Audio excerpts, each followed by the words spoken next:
Salut à toi, bienvenue sur ce nouvel épisode du podcast Nourris ta santé. Aujourd'hui, troisième épisode sur le zinc. On va parler de l'aspect supplémentation, de comment avoir suffisamment de zinc grâce à cet aspect supplémentation et justement dans le cas où peut-être notre alimentation n'apporte pas assez et dans le cas où les différentes astuces que tu as mises en place, donc les astuces de l'épisode numéro 2, que je t'invite énormément à aller écouter parce que encore une fois, mettre les choses en place dans l'alimentation avant de partir sur une supplémentation, c'est très très très important. Et là, pour le zinc, c'est largement possible de ne pas passer par la supplémentation. Mais voilà, je tenais quand même à parler de la supplémentation parce que pour certaines personnes, ça peut être intéressant. Et ici, je vais parler de trois choses différentes, mais je vais surtout parler de la supplémentation. Mais d'abord, avant de parler de la supplémentation, j'ai déjà parlé de l'enrichissement et je vais également parler de ce qu'on appelle la biofortification. Alors, je ne sais pas si ça se dit comme ça en français, mais je vais te parler du mécanisme un peu et tu vas vite comprendre à quoi ça correspond. Déjà, au niveau de l'enrichissement, eh bien, il faut comprendre que oui, il y a pas mal d'aliments qui sont enrichis en zinc et notamment des aliments comme par exemple les céréales, également les farines et aussi certains produits comme par exemple le pain, également le lait aussi, ça peut arriver, alors c'est beaucoup plus rare, mais globalement, c'est plutôt les céréales et les farines qui sont enrichis en zinc. Il faut savoir que certains aliments sont enrichis en zinc parce que c'est quelque chose qui ne coûte pas cher et qui a été prouvé comme étant safe, c'est-à-dire qu'il ne cause pas de problème de santé. Il faut savoir que pour l'enrichissement en zinc, il y a deux formes de zinc qui sont souvent utilisées pour deux raisons différentes. Première, première forme de zinc qui est utilisée pour les enrichissements, c'est l'oxyde de zinc, parce que ça coûte très très peu cher, tout simplement. Ça coûte très très peu cher et l'absorption est assez médiocre, on en reparlera après. Mais ça coûte tellement peu cher en fait que les industries, c'est pas trop un problème d'en ajouter dans les aliments. Et ensuite, deuxième forme, c'est le sulfate de zinc. Alors cette fois-ci, il est mieux absorbé, il est plus soluble et du coup, il y a une meilleure absorption. Mais pareil, le prix n'est pas déconnant, donc du coup, on le met aussi en enrichissement.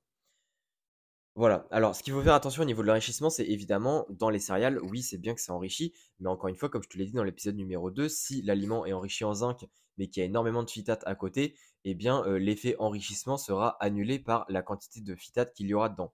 Donc, évidemment, c'est quelque chose qu'il faut aussi prendre en compte, mais il faut comprendre aussi que l'enrichissement a un intérêt et que l'enrichissement des aliments joue aussi un rôle dans tes apports en zinc. Donc, c'est quand même quelque chose qui est important.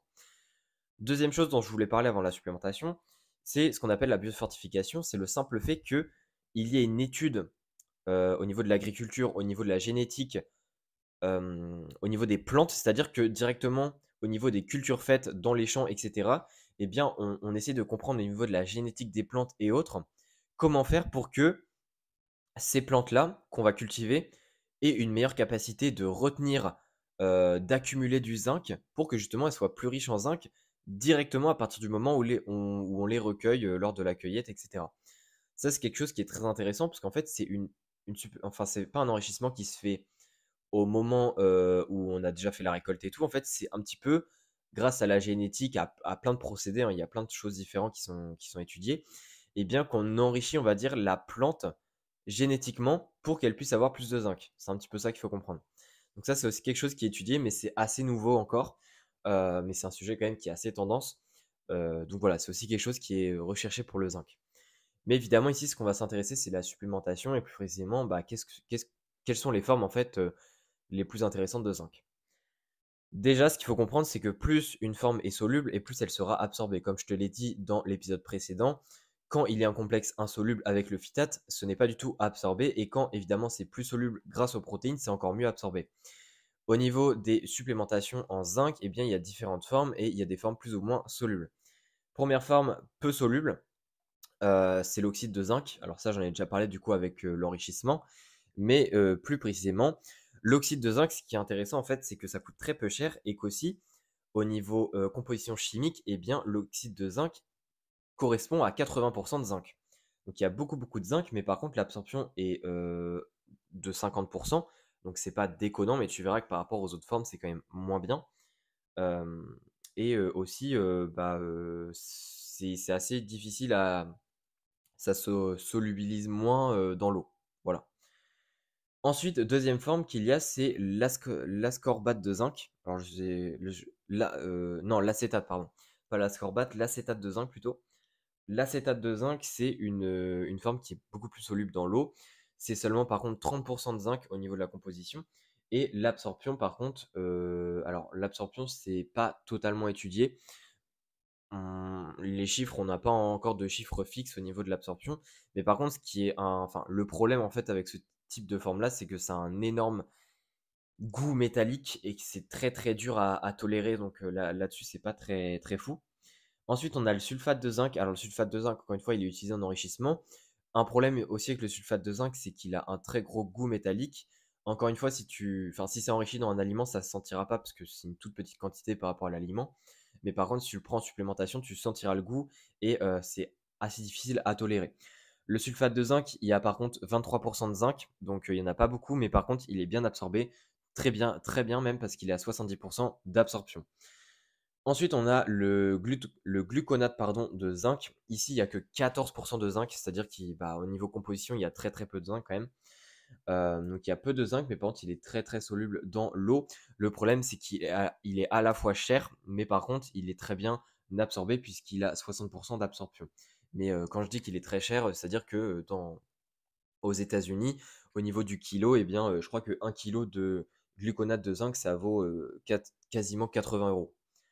Donc c'est énorme parce qu'il faut savoir que une autre forme, donc le citrate de zinc, qui est aussi de plus en plus étudié, coûte seulement 30 euros par kilo, donc quand même presque 3 fois moins cher que le gluconate de zinc.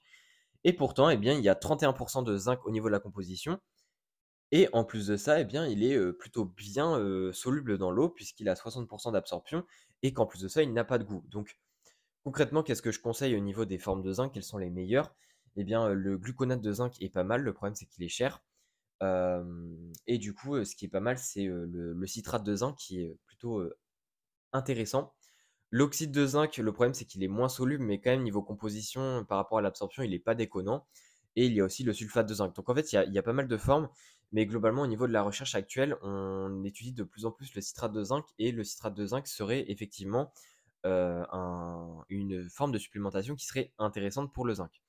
Il y a également d'autres formes, hein. Il y a le lactate de zinc, il y a le stéarate de zinc, etc. Mais en fait, ces formes ont tellement été peu étudiées et certaines sont tellement peu solubles dans l'eau en fait qu'elles n'ont pas été plus étudiées que ça parce qu'on sait qu'elles sont moins intéressantes que les autres. Voilà un petit peu en tout cas pour cet épisode-là. Encore une fois, la supplémentation, là, l'idée c'était juste de te donner un petit peu les formes, quelles sont les plus intéressantes. Au niveau de pourquoi tu dois te supplémenter, ça, c'est quand même à voir peut-être avec ton médecin ou autre, parce que franchement, le zinc, on peut très vite avoir une toxicité de zinc. Et en plus de ça, ça n'a pas forcément d'intérêt pour beaucoup de personnes. Donc ça, c'est peut-être à voir avec ton médecin, ou du moins, au moins de m'envoyer un message et de m'expliquer un petit peu plus ton cas, parce que c'est pas non plus une supplémentation qui est à prendre à la légère. Il faut aussi peut-être adapter les formes de zinc à prendre selon justement ton cas précis. Mais voilà, en tout cas, j'espère que cet épisode t'aura plu et que cette petite série de 3 épisodes sur le zinc t'auront plu et t'auront permis de beaucoup mieux comprendre ce nutriment et de comprendre qu'il faut en manger suffisamment. En tout cas, il y a d'autres épisodes qui vont venir à travers d'autres nutriments au cours des prochains mois, des prochaines semaines. Et d'ici là, on se dit à la prochaine. Allez, ciao.